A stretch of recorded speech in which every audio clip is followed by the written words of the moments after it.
UCLA adds the top player in the transfer portal. For how long that's going to work is anyone's guess. Here's a shocker.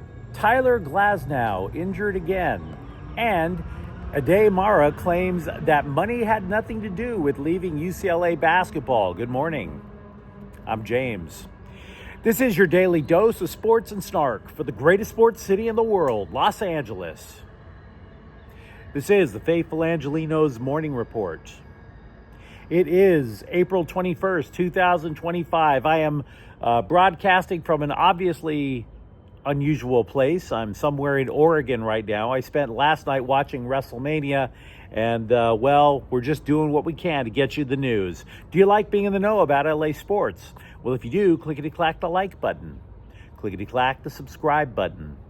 There's a notification bell. Hit that. It'll let you know when we drop new content. Sharing is caring. Let people know we exist, and by all means comment. Now, before we go through the news and notes, a quick look at the scoreboard. Yesterday, the Dodgers defeated Texas 1-0. Meanwhile, today, the Clippers are at Denver for Game 2 in the first round of the NBA playoffs. Tip-offs at 7. LA is down 1-0. Meanwhile, in LA, Edmonton is going to be in town to play the Kings in the first round of the Stanley Cup playoffs. That's at 7 o'clock. And what do you say we get to the news? Nico Iamaleava is bringing his arm, his talent, and his instability and greed to UCLA. So we can all be happy. This is going to be a dopamine hit, or maybe something a little stronger than dopamine that'll last, 6-7 months. We'll see. You never know when he's going to pull out yet again. The guy pulls out more, let's not do that type of joke. Iamaleava, who is from Long Beach, threw for more than 2,600 yards as he guided Tennessee to a surprising college football playoff berth last year. But the results on the field always seem to be secondary with the guy. His going to play for the Volunteers in the first place came at what was supposed to be an $8 million price tag to the SEC school, approximately averaging out to $2 million a year. He got paid $2.4 million last year. Then he wanted to damn near double it, and he held out of spring practice in order to get it, which prompted the school to tell him to go kick rocks. And by the way, there's another reason, not just the money, that inspired Tennessee to tell him to kick rocks. There's stories come about a salary cap for all NCAA schools, not just in football, but everything. All collegiate sports under a cap. And my understanding is it's going to be $25 million. So anyway, Iamaleava was out of the door. UCLA was always seen as a logical place to go. Of course, closer to Long Beach. And the school needed to stop playing around at quarterback. No offense to Joey Aguilar, but Appalachian State isn't exactly a quarterback pedigree to have, right? And besides, the Bruins were 15th in the Big Ten in passing last year. Now, having said that, we do not know how much UCLA is going to be forking over to land the new guy. Keep in mind, most Power 4 teams have already had their quarterback. And so when UCLA was saying, go ahead, test the market, the Bruins were actually being smart. They knew, again, that if all these Power 4 teams had their quarterback, why would they pay even more to double down on Iamaleava? Doesn't make sense. Now, UCLA did pay Donovan Dent $3 million to join the basketball team. You have to wonder if the Bruins really did solve their quarterback problem, though. Okay? For example, take a look at Aguilar. ESPN is reporting today that Aguilar said he is going to be entering the transfer portal. Appreciate your time. Sorry it didn't work out. Hope it works out for you soon. But Nico's brother, Madden, you might recall, he originally committed to UCLA, and then he broke his word to play for Arkansas. Meanwhile, Nico keeps coming back with his hand out. So how long is this going to work? How soon before Nico doubles down on his demands from UCLA? So don't get me wrong, an absolute upgrade for the Bruins. And in the short term, enjoy the hit. But how long is it going to last? And for that matter, can Iamaleava do something significantly more difficult than what he did at Tennessee.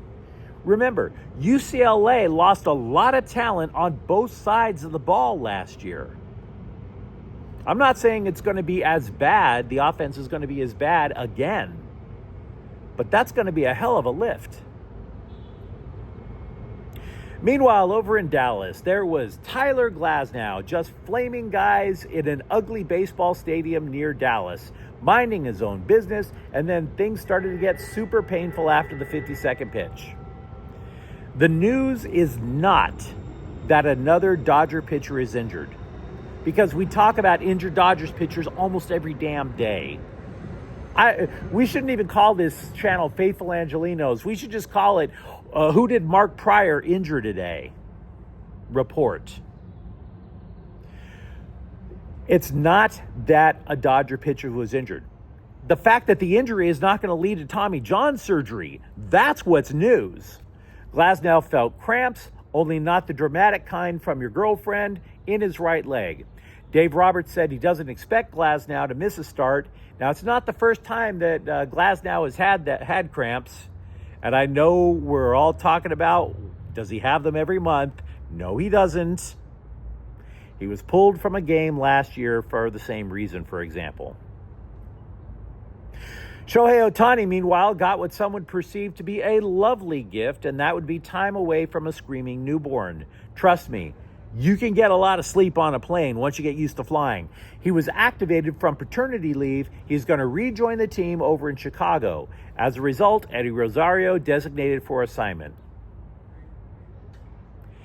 Also going back to UCLA, this time with basketball, Ade Mara told the LA Times leaving UCLA was a, quote, hard decision. He said the primary reason for leaving was playing time. Quote, I had expectations when I came here that I didn't achieve. Also, I think I felt like I was playing good, practicing hard, putting in extra work. And until Wisconsin, I never had the opportunity to show I was able to play, And once Mick Cronin gave me the opportunity, I saw, not a lot, but I saw what I could do. So those are the two reasons, unquote. And so my question to you guys is this. Do you believe it? Do you believe that Cronin wasn't going to give him playing time next year? Or is this punishment maybe for the program not giving him more time sooner? Now, for his part, Cronin said that he didn't play Mara as much because he wasn't in game shape. There is a discrepancy here. Mara is basically saying, oh, yeah, I was playing good, practicing hard. But then Mara comes back. Okay, Cronin said Mara didn't play as much because he wasn't in game shape due to illness. And then Mara, who said he was playing good, practicing good, playing hard, Mara kind of agreed. Mara told the LA Times that he did ask out of games because he was out of gas. The player said he did not ask UCLA for more money, which I suppose went to Dent and Iamaleava, but I digress. Quote, I feel that I had to change, but I didn't want to, unquote. So how much of that story do you buy? Not necessarily accusing anybody of lying, but you tell me. Because something tells me Coach might have the upper hand in this one. I want to give you guys a Lakers note before we split, and the Lakers note is there is no news. They are blaming their loss on Saturday on just flat out not showing up, no energy, low energy, if any energy, and that because of that, there's not going to be big changes in time for Game 2. Part of me thinks that might not be the right call, but I'm going to hold off because a lot of the team did play poorly in Game 1. If you recall, Jackson Hayes only got 8 minutes and he was a starter. He was pulled for Jared Vanderbilt. And why would you say that? Well, Jared Vanderbilt, if anything else, is an energy guy. So that part, I'm going to say, you know what? I'll concede it. It does make sense. But if they wind up dropping Game 2, the check engine light's going to start popping on. But you let me know what you think in the comments thread. Talk to me, for example. Are you excited or concerned about Nico Iamaleava coming to play for the Bruins. For that matter, Tyler Glasnow, is this the start of yet another injury-filled year for a guy who's never pitched more than what? I think it's 160 innings? And if you enjoyed the content, don't forget to subscribe to Faithful Angelenos. We're talking LA sports every single day here. Thank you for watching. I'm James, and we'll be back tomorrow. Faithful Angelenos is a Kian Corte El Queso production. Take care.